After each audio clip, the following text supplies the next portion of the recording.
setup or task ni Miss Secretary, ni Miss De Jesus. Okay, you will create a Google Sheet. And then, so syempre, dun sa Google Sheet, meron kang cells. So, lagay mo yung name, surname, first name, middle initial, and then yung date ng meetings. And then, ilalagay mo lang kung present or absent. So, hindi na tayo naglalagay ng late. Okay, present or absent lang. So, present, pwede kang mag-indicate as color green, fill mo siya ng green, or pwede kang maglagay ng check mark. And whenever the student is absent, pwede kang maglagay ng red mark or cross or A, etc. It's up to you. So please make this Google Sheet accessible to students as a viewer, not an editor. Sino ang pwede mag-edit? Ikaw lang, Miss Secretary at saka ako. Okay? So per the case na, halimbawa, may mga student na magpapa-excuse, then kaya ko naman siyang ayusin na, ako na lang yung gagawa. Okay? So for students, please take note or please read the student handbook. So sabi doon, student who has been absent for at least 20% ng ating meeting, automatically, pwede ko na siyang i-drop sa course. Okay? However, syempre may instances na valid naman yung reason, especially health concern. Okay? Kung ganun yung concerns, ang pwede natin gawin, syempre, ikakausapin ako. And then, mag-provide ngayon ng necessary documents. Ano yung necessary documents? Kapag ka po, let's say for example, may trangkaso ng ilang araw, so med certificate is enough. Pero kung simpleng lagnat lang, siguro medical report is okay. Then, kung sipon, ubo, I don't think ka-absent kayo. Okay?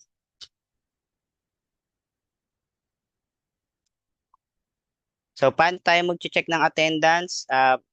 Hindi ako yung type na mag-roll ng one student at a time. Especially ngayon, 46 kayo, no? Lakas makasunog ng oras.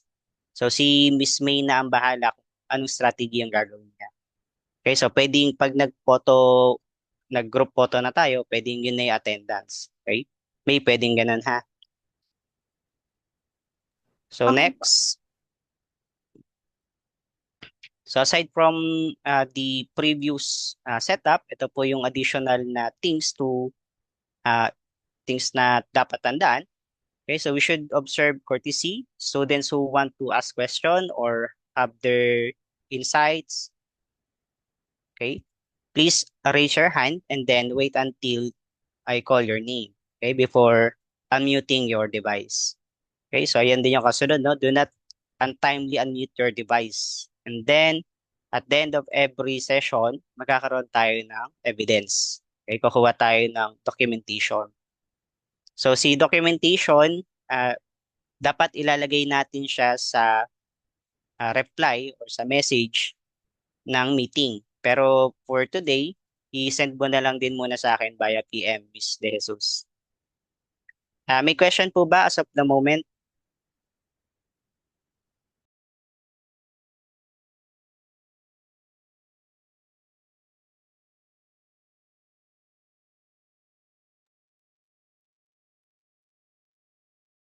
Okay, kung wala na pong question, proceed tayo with the course outline. Ayan. So for the course outline, ito pong topics na to ay nanggaling doon sa IM. So sa IM, pwede ko rin siyang, ibibigay ko siya sa inyo. Okay, pero wait natin yung MS Teams. Doon ko ilalagay yung mga class material. And then Miss May, re-remind mo lang ako no, kung meron akong hindi na bibigay na ganyang materials or hindi ako nakapag-assign ng assignment, etc. Okay, so normally kasi madalas makakalimutin na ako. Okay? So honest lang. I-remind mo lang ako, wala namang problema doon. So from the course outline, makita natin na si STS pala, somewhat, para siyang historical. Kasi mula sa sinauna hanggang sa kung anong meron tayo ngayon. Yung dulo niya, nanotechnology. Ito yung latest na pinag-uusapan na ng science. Okay, so ganun ngayon siya.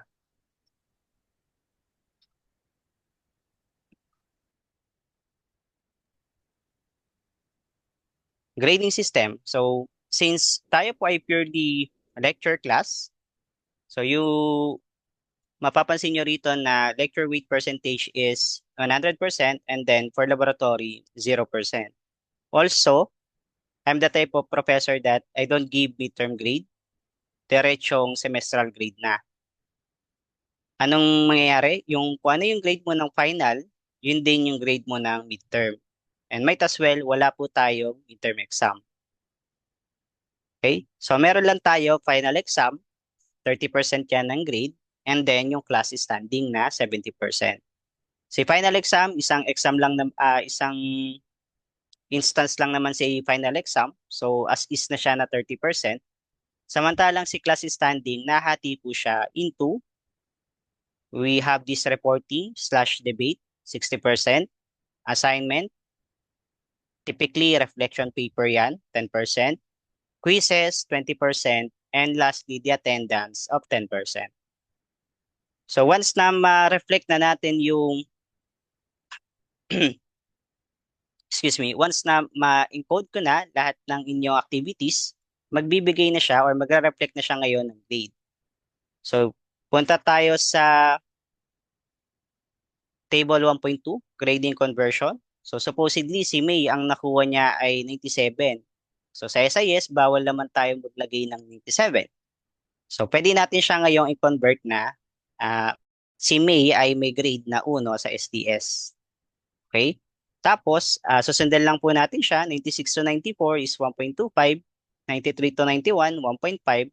Hanggang makarating ka sa 75, which is yung satisfactory grade na 3.0.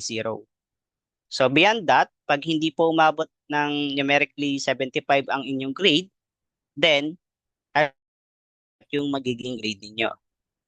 Si drop, na-explain na natin siya kanina, if puro ka absent, malamang sa malamang, drop yung ibibigay.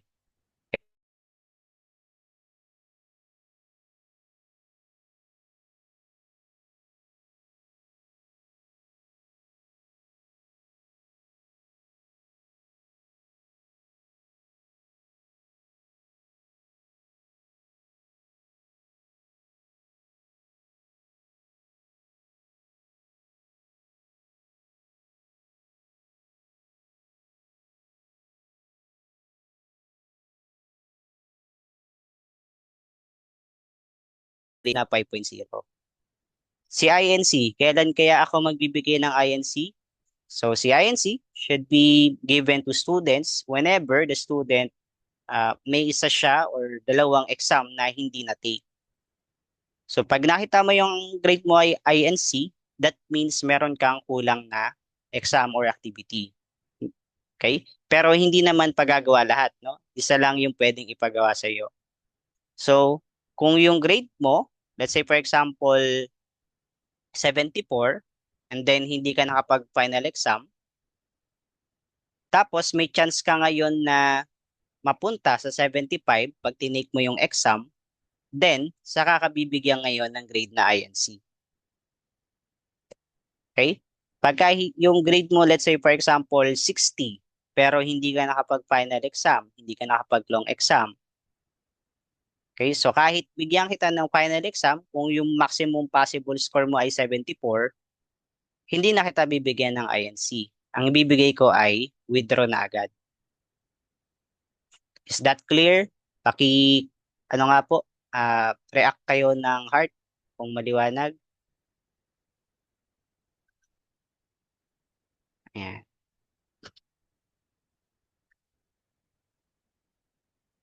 Okay, grade consultation.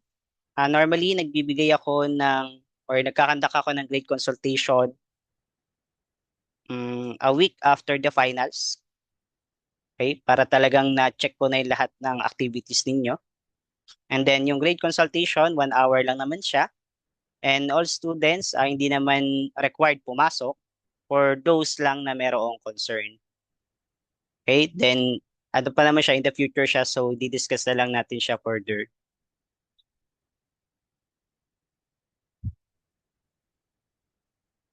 Okay, so next. The next agenda is the task dissemination. So meron tayong gagawin. So ang gagawin ko is I will give you the summary of the outlines. So di-discuss ko yan. And then, si students naman, ang gagawin ninyo, kayo po ay magre-report din and magde-debate.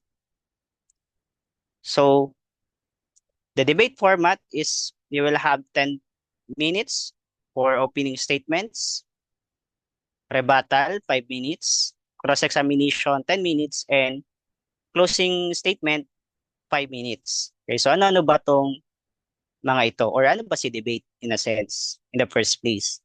So just to give you some introduction, pag sinabi natin yung debate, meron po tayong topic na pag-uusapan. So let's say for example, yung first topic ay, do we live on a flat earth? So merong pro, may naniniwala na yung earth ay flat, meron din namang against. So we have two parties. And then meron ding judge. Okay, so ganun siya.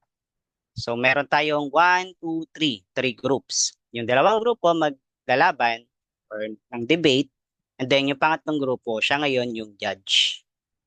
Okay? So, what I'm saying, yung buong klase, kung ilan man kayo, Miss De Jesus, i-divide nyo siya into 3. Tapos kayo na yung Group A, Group B, or Group C. Or kung gusto nyong magbigay ng pangalan, Powerpuff Girls, Beanie Bears, kayong bahala. Okay? Basta tatlong groups lang as a whole class. Okay?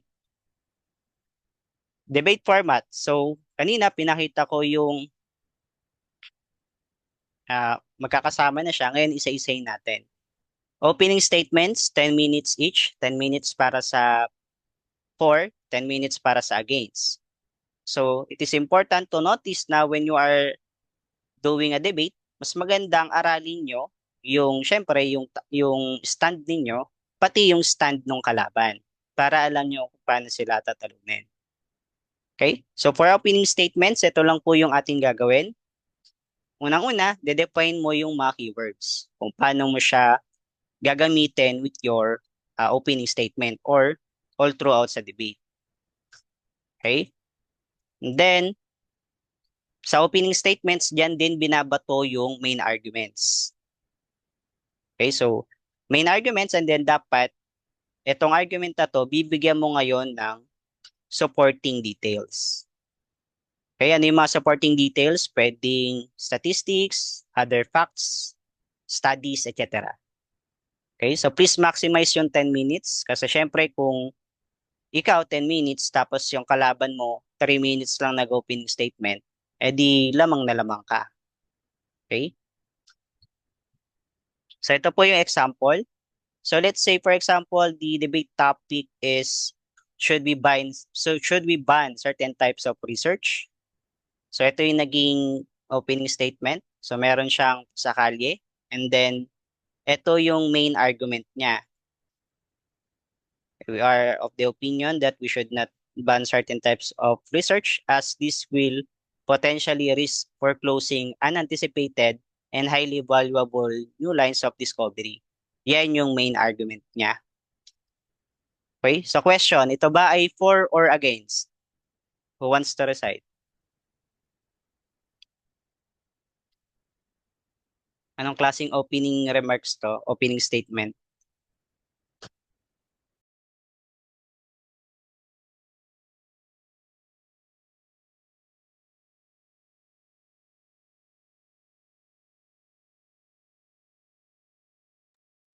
Yes, Sebastian. Sir, ano po siya? They are against kasi po yung debate topic po is should we ban types of research pero nilalabanan po nila yun para daw po hindi ma-close yung pwedeng maging research, mga future research. Okay, thank you.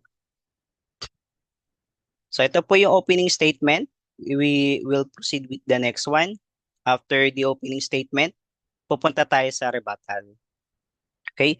So ano lang no, reminder lang, pag opening statement, puro opening statement lang yung gagawin. Bawal kang mag-rebut agad pag nag-opening statement. Okay, kasi may chance naman kayo mag-rebut after nyo magbigay ng opening statement for both parties. So, anong ginagawa ng rebuttal? So, sa rebuttal, you simply answer the main arguments or main point ng opposing team. And then pwede kang mag-point out ng ideas nila na sa tingin nyo ay mali. And then i-explain nyo bakit siya mali. So yung mga videos dito sa left side, mga ano siya, format ng debate, then paano ba gumawa ng rebuttals, etc. So magandang panoorin nyo din. Ito ngayon yung example ng rebuttal. For our rebuttal, we first point out one of the statements of the opposing group regarding the risk of missing out unanticipated and highly valuable new lines of discovery. So ano yung nirebat nila? Yung main argument nung nag-opening statement. Okay? Yan yung ire-rebut nila. So, bakit daw? So, sabi nila, we believe that this does not tell us clearly the nature of those valuable new lines of discovery. Okay, so probably during the opening statement, di nga nila na-discuss ano bang definition ng valuable new lines of discovery.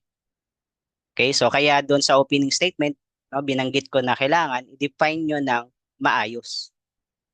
Okay? Lalo na may mga words tayo na subjective. So sabi dito, that is if they will be valuable to those who intend to use them to benefit humankind or to those who intend to use them for harm or destruction. Okay, so yung value daw niya nakadepende ngayon sa gagamit. So yun naman yung explanation nila. Okay, kung bakit naging mali yung main argument ng opposing statement. Okay, so ito naman, is it against or for? Anyone?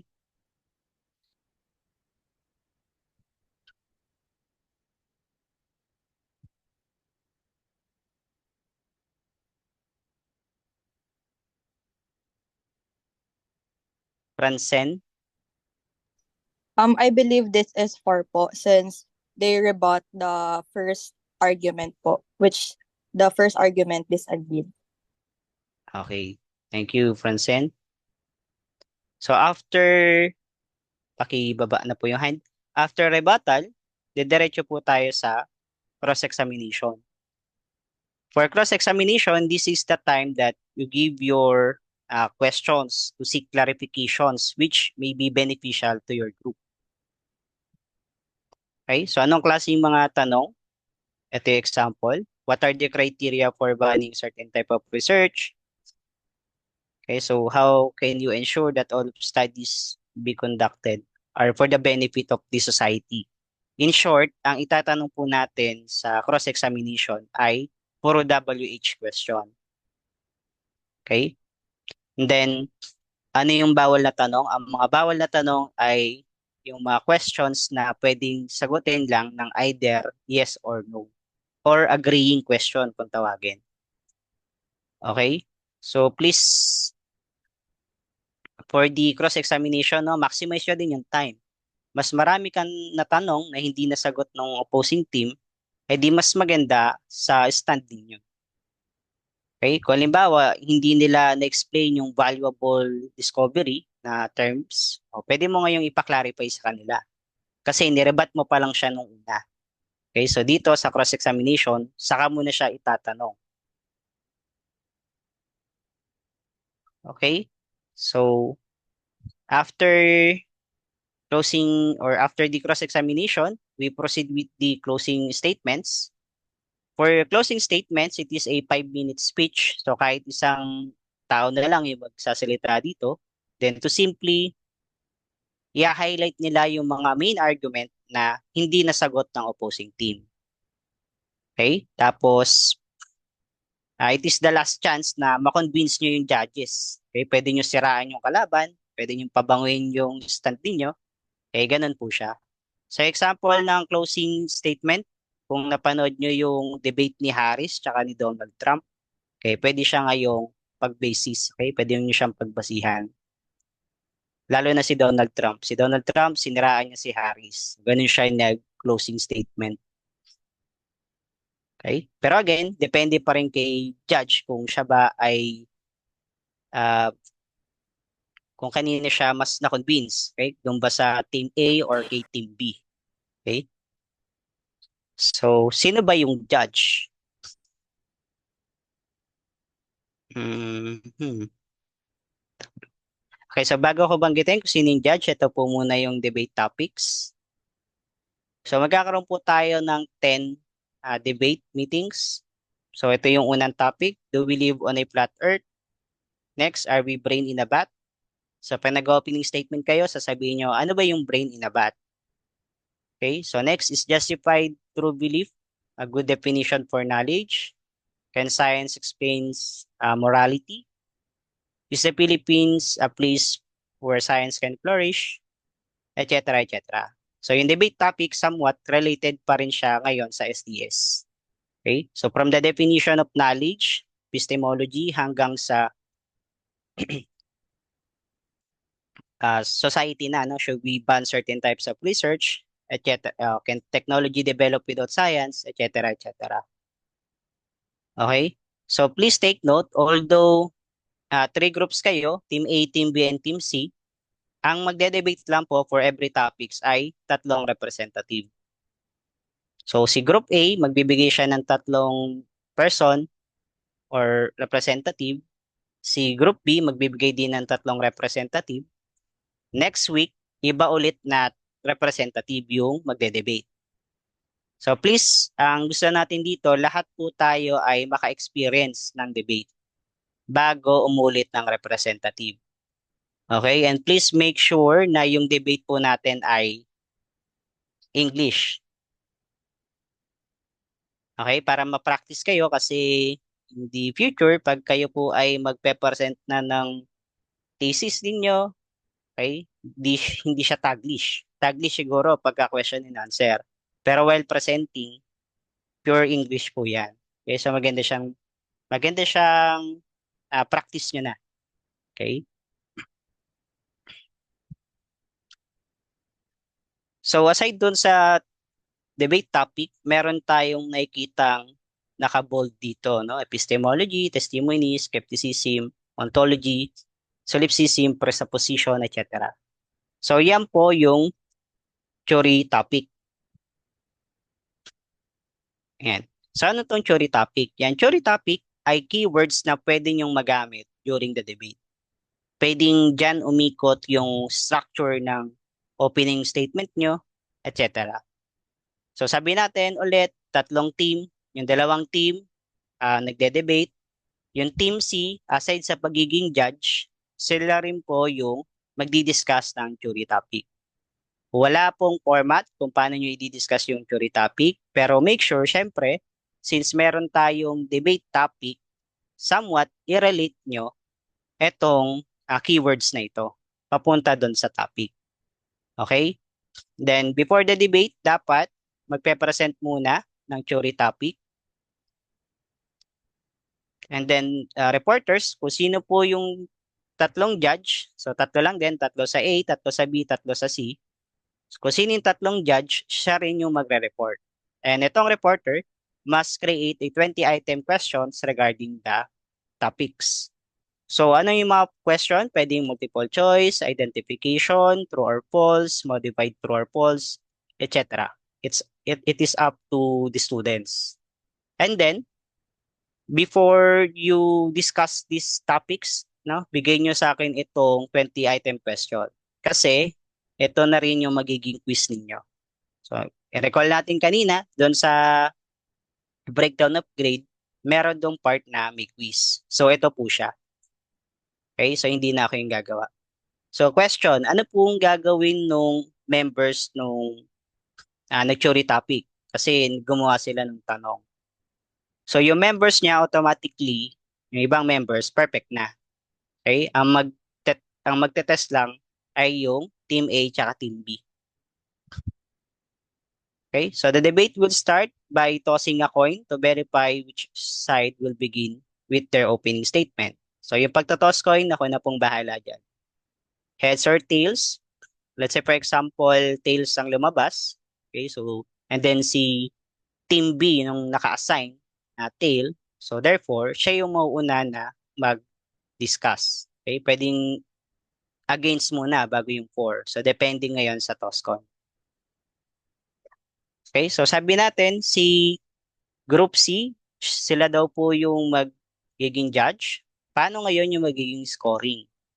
So meron po tayong rubrics na susundan.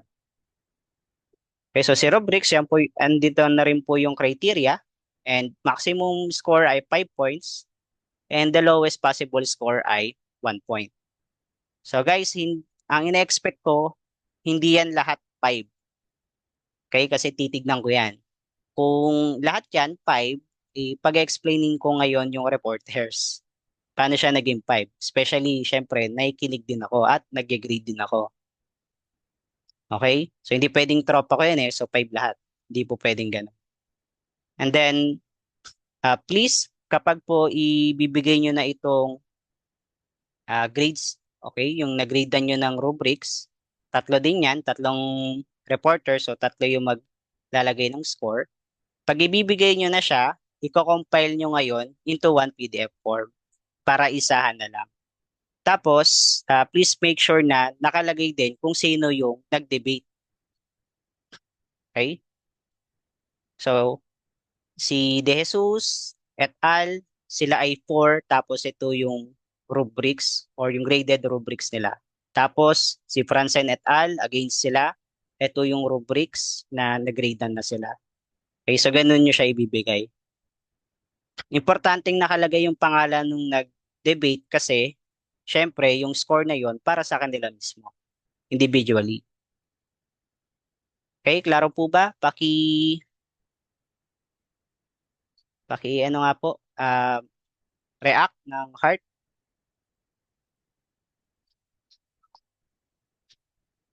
Yan.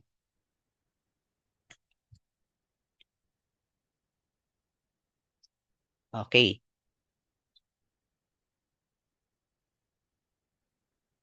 So, ang magiging setup natin, sa meeting, unang gagawin, magdi-discuss ako sa STS, yung outlines. Okay, I'll give you the summary. Then, the jury topics, i-report na siya, ng mga judges. And then, saka tayo magta-transition papunta sa debate. So, more likely, ang oras na makukonsume natin ay almost 3 hours din. Okay, pero depende na rin yan sa, baka kasi yung jury topic, mabilis lang siya i-discuss. Or yung topic sa STS, mabilis lang din siya i-discuss. Then, may enough time tayo na, or meron tayong sobrang time. Si debate naman, ano siya papalo siya ng 1.5 hour. Okay, magkasama na yung for tsaka yung against.